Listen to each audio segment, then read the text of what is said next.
Ako po, wala akong problema. Mayaman ako, marami akong pera, marami akong pagkain. At ibabaong ko sila sa aking mga ngiti. What does that mean?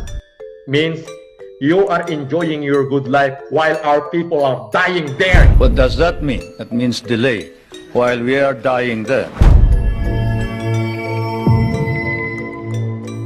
Hi everyone! Nakakapanibago ang ating umaga simula nung nawala si Norman Inidoro. Dahil noon, pagising natin sa umaga ay bubungad ang nakakatawang kasinungalingan ni Norman Inidoro.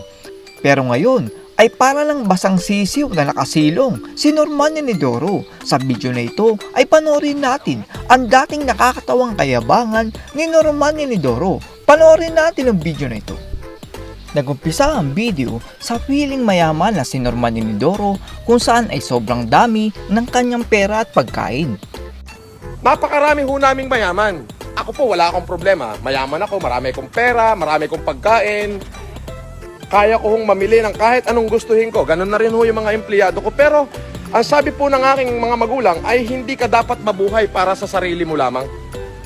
Dito ay nagtataka si Norman Inidoro kung bakit ang mga mayayaman ay hindi tumutulong sa mga Pilipino. Ang tanong ko sa sarili ko, bakit yung kapwa ko mayaman ngayon nagtatago lahat? Wala akong makita eh. Yung isa man lang mayaman na lumabas para tingnan ko ano bang nangyayari sa lipunan, ang katwiran nila. Nag-iisa daw anak si Norman Inidoro, pero di ba meron siyang kapatid? At tila inspired talaga ang ina ni Norman Inidoro sa mga Marcos. Alam nyo, nag-iisa lamang ho akong anak.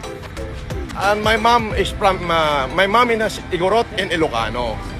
And my mother inspired by the great doing of the former President Marcos. So he taught me how to be kind. That hindi lang ako nabubuhay para sa sarili ko lang. Ginaya naman ni Norman Inidoro ang speech ng dating presidente at tila pangarap din ni Norman Inidoro na maging presidente. What does that mean?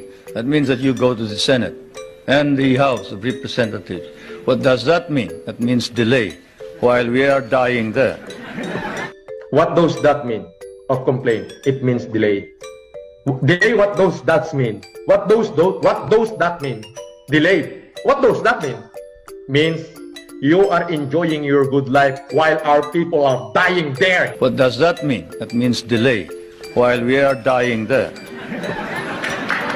Kahit naman bastos ang bunganga ng basher, ay babaon daw ni Norman Inidoro ang basher sa kanyang ngiti.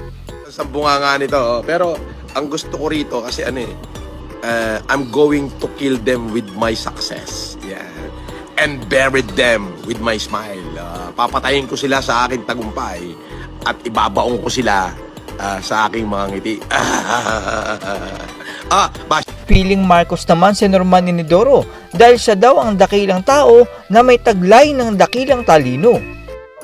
What I'm saying is the very exact word by the former president. Kasi sinabi niyo yun in English dun sa Amerika. The great opportunity bring a magnificent intelligence to a noble man. Nung umuwi siya rito, tinanong siya ng reporter, ano daw ibig sabihin nito? Sinagot niya na ang dakilang tao ay nagtataglay ng dakilang talino, na dala ng dakilang pagkakataon. In short, Sir FLM, ikaw na yun, the noble OFW here in Hong Kong, Santa Reyes. Pati mo sila lahat.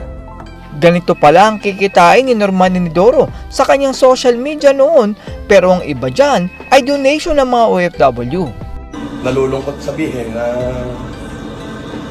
ang laki po pala ng kinikita ko sa social media. Sobrang laki. Ito ang kinikita ko sa social media. Kahit na sabihin ko asa ako sa social media, ganyan naman, karami ang pera namin, Yalimor. Ano yung ginagawa mo doon? Boss, ang kalat ang pera dito eh. Pinaligpit ko na kanina to. Bakit? Ano ba nang nangyari dito sa ano? Huling yung walis. Basta paano nangyari mo, boss? Boss, bossin na natin to kasi nahirap. Maraming Andiyan na ba yung arbor ba? kanina. Ato kukunin ng... Kunwari namang magbibigay si Norman Inidoro ng bigas sa mga bilanggo, pero kunwari lang yan. Yama, tingnan mo, tanungin mo kay Beth kung paano makokontak kang ano. Gusto ko ring magbigay kahit na 5 toneladang bigas para doon sa mga bilanggo. Sa kulungan, no? Pilipino rin yun eh. Although napapakain sila ng gobyerno, pero syempre dahil medyo gipit ang ating lipunan, medyo tipid-tipid sila sa kakainin, di ba? So magbigay tayo kahit 5 tonelada lang na bigas. Sa kulungan, yung mga bilanggo natin. BGMP, hindi. 5 tonelada sa BGMP. 5 tonelada sa Bureau of Correction siguro. Bali ka po tonelada po. Bali 10. 10 tons, O paano tayo makakapagbigay dyan sa sa mga bilanggo? Mga Pilipino rin yan eh. Yung mga kababayan natin. Hindi naman ho lahat ng nakakulong eh, makasalanan. Yung iba ho naman, napagdusahan na nila yung kanilang kasalanan. Naniwala naman si Norman Inidoro na pinapanood siya ng isang sikat na tao, pero nagbibiro lang naman ang netizen. SS Francis, nanood po si Tatay Digong sa inyo. Ha?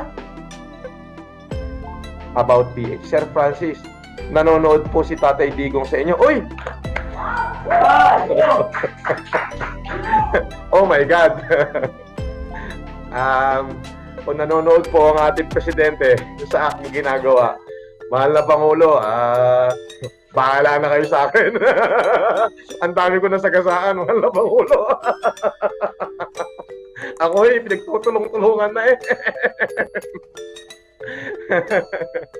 Pero ito lamang po ang aking kapamaraanan, mahal na Pangulo, para matulungan ang ating mamamayan, siyempre at ang ating gobyerno. Nanonood ko po sana. Tama ba yung nabasa ko? Baka mali. Ayan. Idol nanonood.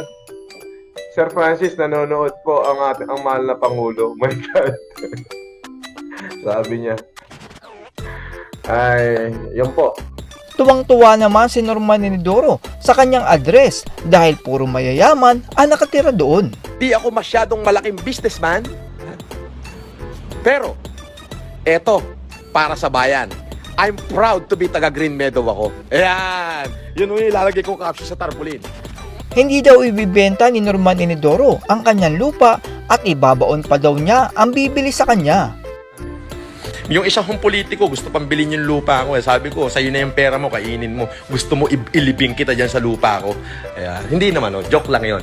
Ano lang yun, saturation drive lang. Pampatapang ba? Hindi naman mabanggit ng malakas ni Norman Inidoro ang salitang bahay dahil hindi naman pala ito sa kanya. Di ba? Ayan, andito ako sa aking bahay. Iniikot ko lamang ho kayo. Nabisto naman ng netizen na ang million viewers pala ni Norman Inidoro ay 3K lang pala. Wow! Shout out sa 1.5 M viewers! Yes! Yan! Okay, shout out sa 2.7 million viewers. Mariaka watching, boss, ikaw na, 3K viewers na. Maraming salamat po. Saan ba nakikita yung 3K viewers, pare? George, hindi ako marunong eh. Saan nakalagay yung 3K viewers? Yon? Na po eh. Hindi ko alam eh. Sorry. At yan po ang mga dating kalokohan ni Norman Inidoro. Likas pala kay Norman Inidoro ang gawa-gawang kwento at tila matindi ang kanyang kayabangan. Dati ay paniwalang-paniwala ako kay Norman Inidoro. Karaniwang kasi sa mga mayayaman ay tahimik lang at walang salita. Pero kaya naman pala ganoon ay hindi naman pala talaga mayaman si Norman Inidoro at ginawa niya lang ang kanyang kayabangan upang maniwala ang mga OFW na isa siyang Marcos. Huwag lang po kayong padadala sa astigi na salita ni Norman Inidoro dahil sa mga susunod na araw ay baka bumalik na uli si Norman Inidoro. That's all everyone. Salamat sa inyong panonood. This is Chuck and you're watching Biker Drone.